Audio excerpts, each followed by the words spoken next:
Hey everyone, I just want to make a quick intro video for you for our online class this summer.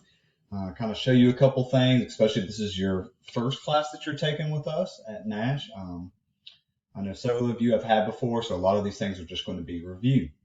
So the first thing I want to talk about is how can we get to our Moodle page? Because with our online courses, all of our stuff is labeled on Moodle.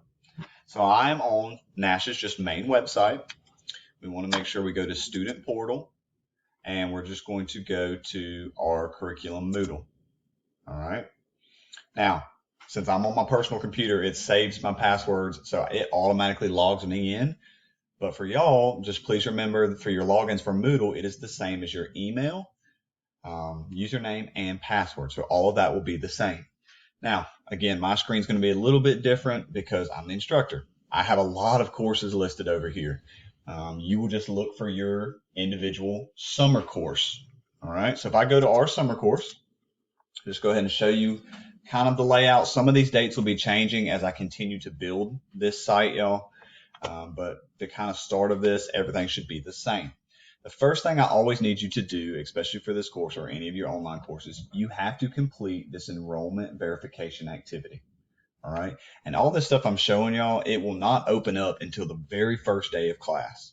All right. So you can't start on it today. You can't start on it, um, you know, the night before. But as soon as that day hits, you're more than welcome to do all of these things. But the enrollment verification activity technically shows that you are logged into the course. You have to do this first. It's unlimited attempts.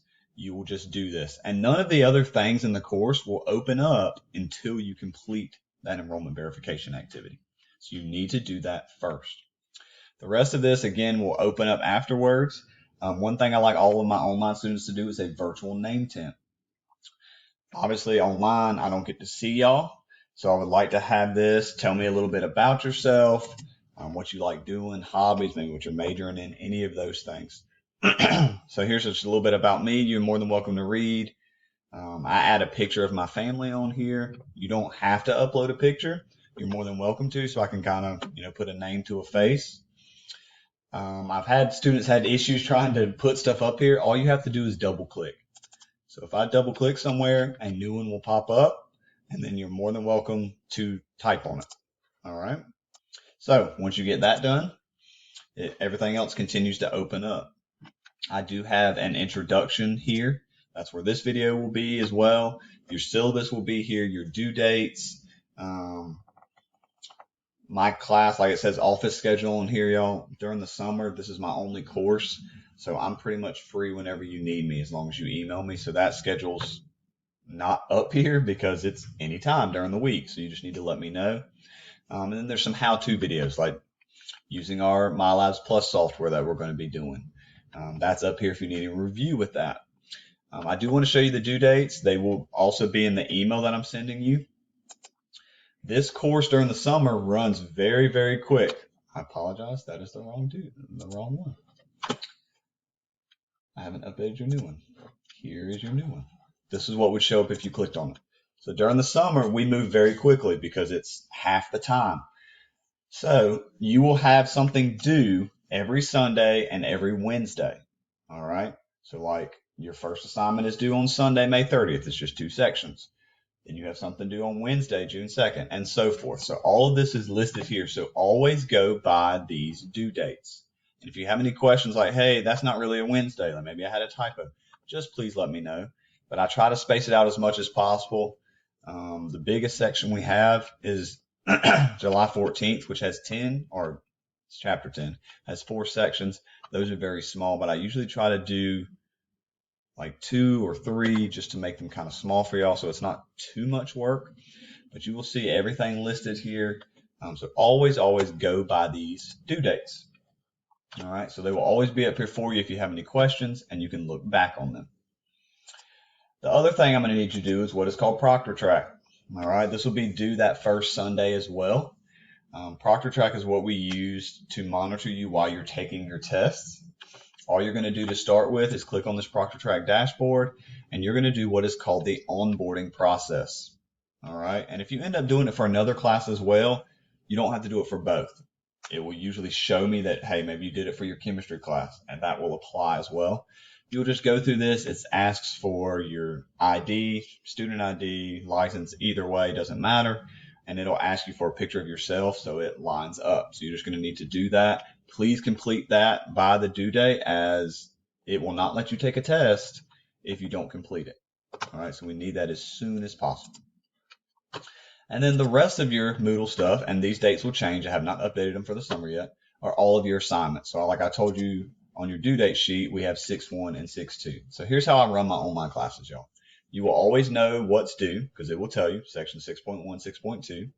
I leave you a link here to go to your MyLabs Plus to where the homework is due at, and I will take you there in a second. And then I have all of my videos. These videos are of me actually teaching. I don't steal these videos, I create them myself. So if you click on video 1, it'll be me starting section 6.1. I will go over examples. I will draw on my screen. I usually use PowerPoint so you can actually see those examples. Please, please, please watch the videos. They're not very long. It would just be like sitting in a normal class. You don't have to watch them, right away. Like say, hey, on Monday, I'm going to watch videos 1 and 2. Then I'm going to watch videos 3 and 4. But you need to make sure you set time to watch these videos, take good notes on them, and then complete your assignments. All right, because it goes in order. So when I start doing these videos, once you get like section 6.1 done, you can do the 6.1 homework. Okay, and to do that, it's going to take you to MyLabs Plus. This link is always here. So if I click on it, now my stuff is saved. But to remind you how to get into MyLabs Plus, or if you never have before, the username is just your username for your email, just without the @Nash, and the password is your birthday. Okay. If you've taken classes before at Nash, it is 2-digit everything, day, month, year. We have found that some students, if this is their first class, and let's say you were born in March, which would be 03, you don't need the 0 there. So try both of those to just kind of see if they're going to need it or not. It kind of varies by student. But all of this will be up here. And in my other video, I go over MyLabs Plus, the tools, and all of that. So the last thing I kind of want to talk about, because I always have questions about this, is once we get to certain sections, trying to find one for y'all, you will end up having labs. Okay. Well, and once you have these labs, here's one for example. It's way down here. This will say Chapter 8 lab. You will click on this lab. It'll give you the lab. You can type it up on your computer if you'd like to. You can write it out on notebook paper. I do not care as long as I can see your work and your solutions. And it always has a spot to upload it. All right. It is always easier for me if you're able to upload it as a PDF, but that is not always easiest for students. So as long as you can take a picture of it for me so I can see it better, so I can actually grade your work. All right. So try your best to take a very good picture, focus in on it. I don't want to have to try to zoom around and I can't see any of your work. But that's how labs are going to be done. But besides that, y'all, it's a very standard class. It is a little bit trickier. Like if you've already taken 171, 172 is definitely harder because it's new material. It's 171, students usually remember stuff that they've already been taught. 172 is new things that I will be teaching. But if y'all have any questions, you need anything from me, please contact me over the summer. All of my info's up here. I would always email me first. That's my office number. But again, we're still kind of teaching from home. So that's not going to call me. That'll call my office and I'm not up there. So definitely email me with any questions or concerns. And I'm always happy to help y'all. But I'm looking forward to a good summer. I hope y'all are too.